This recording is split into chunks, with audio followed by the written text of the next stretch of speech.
Muy pero muy buenos días, queridos oyentes, bienvenidos a este tiempo devocional donde nos levantamos a buscar a Dios, su presencia y su palabra en la vida de cada uno de nosotros. Bienvenidos a este espacio llamado Maná, fuente de bendición y salud espiritual para todos aquellos que se acercan. Estamos hablando de la iglesia cristiana normal y para eso estamos utilizando como ejemplo Primera de Corintios, la iglesia de los Corintios. Ayer explicábamos acerca del tribunal de Cristo, todo lo que va a ser el tribunal, el fundamento, usted cómo sobreedifica y luego la recompensa. Yo ayer traté de hacerlo de manera general, sobre todo enfatizando en si la salvación se pierde o no, pero ya hoy voy a entrar en detalles para explicarles a ustedes entonces. Miren de qué nos está hablando el pasaje de Primera de Corintios capítulo 3, cuando dice que Cristo es el fundamento. Entonces tenemos que sacar como conclusión, 1, que Cristo es el único fundamento sobre el que los hombres pueden edificar la vida de cada uno de ellos, o sea, en lo personal. Solo usted puede crecer si Cristo es el fundamento de su vida. En segundo lugar, quiere decir que las enseñanzas o doctrinas de Cristo son el único fundamento en el que los hombres pueden edificar sus vidas. Entonces yo en lo personal me fundamento en Cristo, pero ¿cómo lo hago? A través de las enseñanzas o la doctrina de Cristo. En tercer lugar, quiere decir que Jesucristo es el único fundamento sobre el que los hombres pueden edificar una iglesia verdadera. Y por eso toda iglesia debe tener como fundamento a Cristo, y Pablo habló con rigurosidad de ese tema. Luego hablamos en el versículo 12 de que existe una estructura en la que nosotros podemos edificar con dos materiales posibles. Y dice que los materiales que permanezcan son los que realmente van a pasar la prueba. Entonces, mire, puede haber un solo fundamento. Y ese fundamento está basado en la doctrina de Cristo y sus apóstoles. Pero hay muchos tipos de materiales dentro del mercado del mundo. Y el creyente debe escoger qué materiales utilizará para edificar su vida en la iglesia. Existen dos clases de materiales que plantea el versículo. Él habla como de dos grupos, oro, plata y piedras preciosas, o habla de heno, paja y hojarasca. Existen materiales permanentes y valiosos. Yo sé que si usted va a construir una casa, cuando el vendedor le va a decir, mire, ¿usted qué quiere? Este puede ser mucho más barato, pero no le va a valer tanto, no va a ser tan sólido, tan fino, tan a largo plazo. Así existe con los repuestos de los carros. Usted puede ir a buscar un repuesto y le van a decir, ¿qué quiere? ¿Un repuesto fino o quiere algo simplemente para, como por el momento y desbararse por un solo momento? La Biblia, cuando habla de los materiales permanentes y valiosos, habla de materiales que no son corruptibles, que no se deterioran, que no se descomponen como las cosas de la tierra. Mientras que el otro grupo de heno, paja y hojarasca son materiales que son corruptibles, que se destruyen, que desaparecen. La Escritura dice que se puede entonces determinar qué tipo de instrumentos o qué tipo de materiales voy a usar yo. La Biblia lo dice claramente. Entonces, vamos a sacar como conclusión, ¿qué debemos decir de los materiales? Que los materiales que Dios nos invita a usar para edificar día a día nuestras vidas son el fruto del Espíritu. Acuérdense que cuando la Biblia habla de las cualidades espirituales, habla de que las cualidades espirituales sobrepasan los límites de la vida y del tiempo. Son las cosas que el creyente debe usar para edificar su vida y su iglesia. Mire que la Biblia dice que el fruto del Espíritu es amor, es gozo, es paz, es paciencia, es benignidad, es bondad, es fe, es mansedumbre y es templanza. Y trasciende en el tiempo. Otra cosa cuando hablamos de los materiales. ¿Qué debemos pensar cuando estamos construyendo y edificando nuestra vida? ¿Qué materiales debemos pensar? Las cosas que se deben añadir a nuestra fe. Miren, ¿qué debemos añadir a nuestra vida a diario? Cosas perdurables que la iglesia necesita tan desesperadamente y son las cosas que el creyente debe usar para edificar la iglesia. Dice la Biblia por allá en segunda de Pedro capítulo 1, vosotros también poniendo toda diligencia, por esto mismo añadida a vuestra fe, virtud, a la virtud, conocimiento, al conocimiento, dominio propio, al dominio propio, paciencia, a la paciencia, piedad, a la piedad, afecto fraternal, al afecto fraternal, amor. Porque si estas cosas están en vosotros y abundan, no os dejarán estar ociosos ni sin fruto en cuanto al conocimiento del Señor Jesucristo. Pero el que no tiene estas cosas, tiene la vista muy corta, es ciego, habiendo olvidado la purificación de sus antiguos pecados. En tercer lugar, cuando hablamos de las cosas perdurables en el tiempo, los materiales con los que edifico mi vida, estamos hablando de el alma y la vida de cada uno de los hombres, de las mujeres, de los niños, que se convierten en piedras vivas en la iglesia. A largo plazo, por favor, el mundo en el que vivimos nos lleva a vivir de cosas inmediatas. Por eso es que nos volvemos consumistas. Usted le puede gustar mucho una prenda, algo para usted y va y gasta mucho dinero en eso, pero son cosas que no van a durar. Son cosas que al año no le van a servir o que usted subió de peso y no las va a poder volver a usar. Y ese es el mundo en el que vivimos. Por favor, mi querida familia, hay que pensar que nosotros tenemos que añadirle a nuestra vida son cosas eternas, que trasciendan en la eternidad.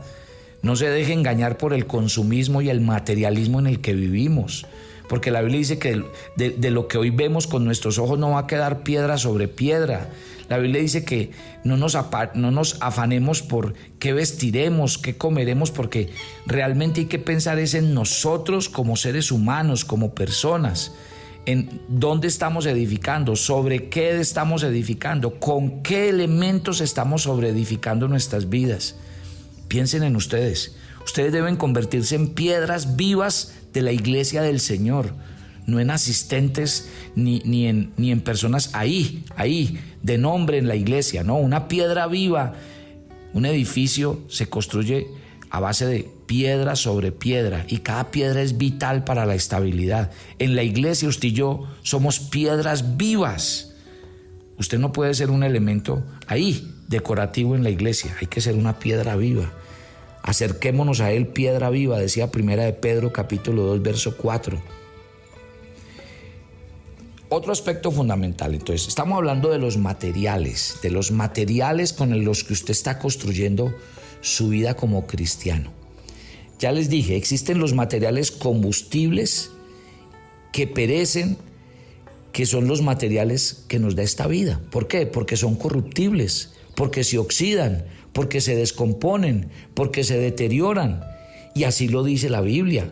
La Escritura dice que se pueden comparar con lo que Pablo está diciendo en este pasaje, con la madera, con el heno, con la hojarasca. Pregúntese esta mañana, ¿cuáles son los materiales que perecen? La Biblia lo dice. ¿Se acuerdan que el Señor dijo, hagan tesoros en el cielo donde los ladrones no roban, donde no se oxida, donde no se pudre, donde no se daña? Eso es, porque resulta que las cosas que nos deja este mundo es eso. Entonces, ¿cuáles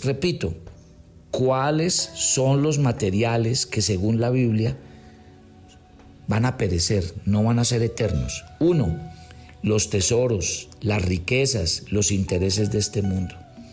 El Señor dice en Mateo 6, del 19 al 21, a ti te daré las llaves del reino de los cielos, y todo lo que atares en la tierra será atado en los cielos, y todo lo que desatares en la tierra será desatado en los cielos.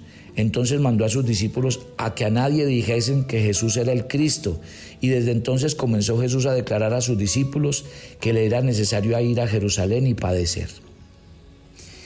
Dice Marcos capítulo 4 versículo 19, pero los afanes de este siglo, el engaño de las riquezas, las codicias de otras cosas, entran y ahogan la palabra de Dios y se hace infructuosa.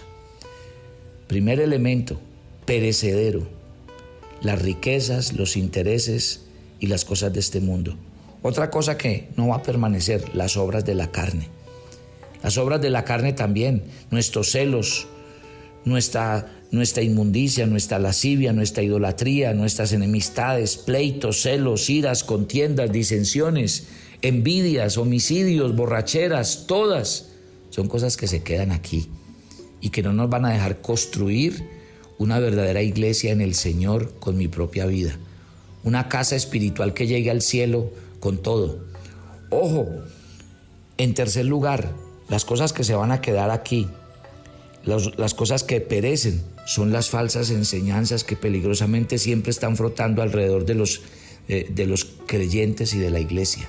Falsas enseñanzas, guardaos de los falsos profetas, de los que vienen a presentarnos un evangelio más fácil, más cómodo, de los que vienen a decirnos que no tenemos que esforzarnos, que la gracia ya todo lo alcanzó por nosotros.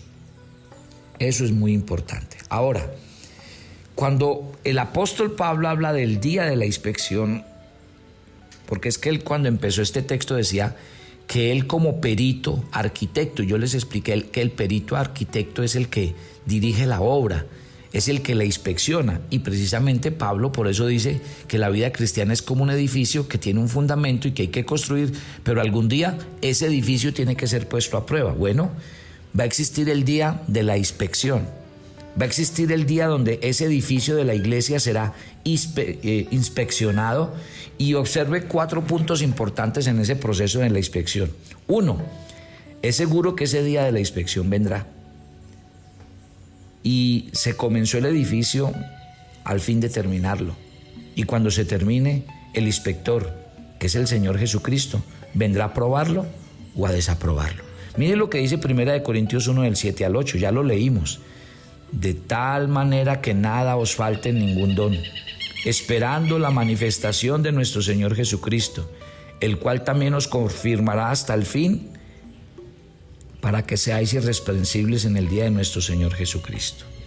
Entonces, en primer lugar, va a venir el día de la inspección y el Señor va a decir si va a aprobar o a desaprobar ese edificio que construimos, esa casa que construimos. 2, toda obra del hombre, la obra de todo creyente, se hará manifiesta y se declarará.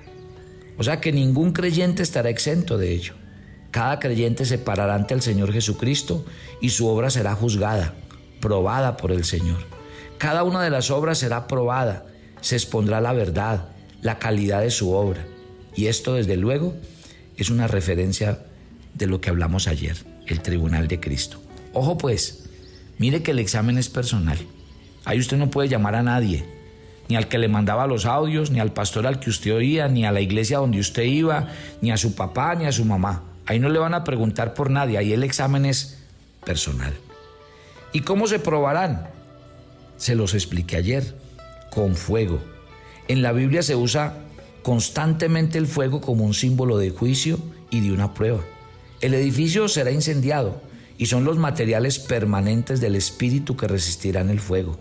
Y todos los materiales de esta tierra se quemarán, se consumirán, desaparecerán para siempre. La Biblia dice claramente que ese día va a llegar. Otro aspecto fundamental, el creyente cuyas obras resistan el fuego, dice que será recompensado grandemente. Recibirá la recompensa. De hecho, la Biblia dice que esa recompensa se hará manifiesta. ¿Por qué? Porque la Biblia dice que recibirá el privilegio de rodear el trono de Dios. Así lo dice Apocalipsis 7, 9 al 13 y 24. De ser hechos sacerdotes, dice Apocalipsis 26. Y lo que les dije ayer, de ser hechos reyes para gobernar pueblos y naciones. Apocalipsis 1, 5 y 5, 10. Muchas bendiciones. El creyente cuyas obras perezcan en el fuego sufrirá pérdida. Nota, mire, será salvo, pero sufrirá la pérdida de la recompensa y parecerá y lucirá como un edificio incendiado. Así lo dice la Escritura. Entonces es demasiado importante esto que acabamos de ver y que ayer lo esbocé desde un punto de vista, pero aquí ya le di mayores detalles. Lleguemos al capítulo 3, al versículo 16. Y en este versículo 16, Pablo nos dijo claramente, mire, ¿no sabéis que sois templo de Dios y que el Espíritu de Dios mora en vosotros? Si alguno destruyere el templo de Dios, Dios lo destruirá a él, porque el templo de Dios, el cual sois vosotros, santo es. Entonces, este edificio identificado es el templo de Dios, la iglesia. Y en ocasiones este versículo se aplica al creyente individual como templo de Dios. Es cierto que el creyente es el templo de Dios en el que mora el Espíritu de Dios. Sin embargo, este versículo en particular no se aplica al creyente individual, porque en el contexto de este pasaje es a la iglesia como un todo a la que se le denomina el templo de Dios. Mire que aquí hay dos elementos que nos dan esa enseñanza. Uno, aquí hay dos equivalentes griegos para el templo. El primero es la palabra eirón, que se refiere a todos los predios del templo. Y el segundo es naos, que se refiere al santuario, la casa santa. Es naos el santuario, la casa santa que se usa aquí. Y por eso lo identificamos que aquí no está hablando del creyente como la iglesia, sino de la iglesia como tal. La palabra templo aquí está en singular, pero la palabra vosotros es plural. Y las escrituras dicen sois. Mire que ahí dice sois. ¿Y de quién está hablando cuando dice sois? De todos los creyentes corintios. Y le está diciendo, ustedes son, todos los creyentes corintios, el templo y el santuario de Dios. Y el Espíritu de Dios mora en vosotros. O sea que aquí se hace énfasis en la presencia de Dios, que su presencia mora dentro del santuario, dentro de la casa santa. Aquí el planteamiento es contundente. Dios mora entre todos los creyentes de la iglesia. El Espíritu de Dios mora dentro de la iglesia. Y en un sentido muy, muy especial, no importa dónde se reúnan, la iglesia misma, el grupo de creyentes, es el santuario para la presencia de Dios. ¿Por qué resulta extremadamente importante esta enseñanza? Porque es una verdad que debe enfatizar tanto como que el Espíritu mora dentro del cuerpo del creyente cristiano, dentro de usted, y que usted y yo no debemos profanar ese templo del Señor, sino que debemos mantenerlo santo. Y de hecho, mire que en el versículo 17 a esto se refiere Pablo. Dice que algunas personas estaban profanando la iglesia de Corinto, que algunos estaban quejándose, portándose mal, mostrándose divisivos, que estaban en peligro del juicio más severo. Y usted y yo necesitamos aprender y temer, porque estas personas estaban profanando el templo del mismo Dios, el santuario en el que mora el Espíritu Santo. Muy importante esta enseñanza que nos está dando Pablo. Entonces, aquí existe la gravedad de la profanación de la iglesia. ¿Y qué quiere decir eso? La persona que profana la iglesia, dice Pablo en este versículo, que se enfrentará a un juicio terrible. Hay dos palabras, profanar y destruir, y ambas provienen de la misma palabra griega, porque el planteamiento es sorprendente. La persona que molesta a la iglesia sufrirá el mismo tipo de molestia que ella misma. Lo que siembre, eso recogerá. El alboroto dentro de la iglesia destruye el espíritu de unidad y el amor que reúne a la iglesia. Corromper y destruir la iglesia es invitar a Dios a corromper y destruir al alborotador. Observe que el castigo no se describe de un modo específico. Sencillamente se deja claro que el que haga cosas tan terribles como molestar a una iglesia sufrirá un castigo terrible. Será destruido, dice la Biblia. Entonces, mañana vamos a ampliar más el punto. Pero aquí Pablo está entrando en palabras mayores. Papito Dios, gracias por esta mañana. Y gracias de verdad por todo esto que nos estás enseñando. Lo necesitamos. Yo oro por cada oyente de Maná y pido que sus vidas sean edificadas en el Señor. Pido que sus vidas realmente nos lleven a asumir el compromiso verdadero, primero, de nosotros como templo de Dios, y segundo, de nosotros como iglesia del Señor aquí en la tierra. Son dos cosas importantes mientras haces esta oración. Tú eres el templo de Dios, pero también tú haces parte de la iglesia del Señor aquí en la tierra. Y esas dos cosas nos deben a comprometernos cada día en nuestra tarea como hijos de Dios. Dios te bendiga y te guarde. Que este sea un día donde Dios cuide, guarde y sustente tus pasos y tus caminos, y donde Dios te bendiga a ti y a los tuyos. Dios te sustente en Cristo Jesús. Amén, amén, y los espero mañana. Bendiciones para todos.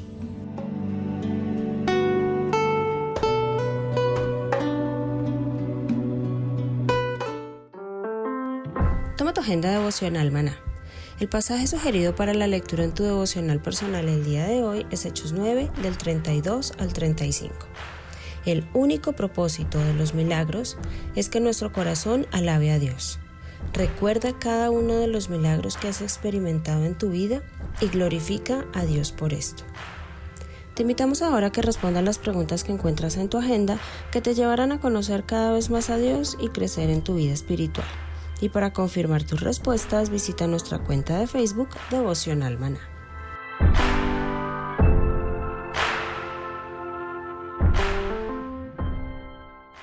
¿Quieres enterarte de nuestros temas, reuniones y devocionales? Suscríbete a nuestro canal de YouTube Devocional Maná y da clic en la campanita de cualquiera de nuestros videos para activar el recordatorio. El maná era diario. Se recogía muy temprano en la mañana. Cada uno recogía según su necesidad y se recogía por familias. Muy pero muy buenos días. Bienvenidos a este tiempo devocional donde nos levantamos a buscar a Dios, su presencia y su palabra en la vida de cada uno de nosotros. Maná, el alimento espiritual diario que no puede faltar en nuestras vidas. Conduce Carlos Ríos.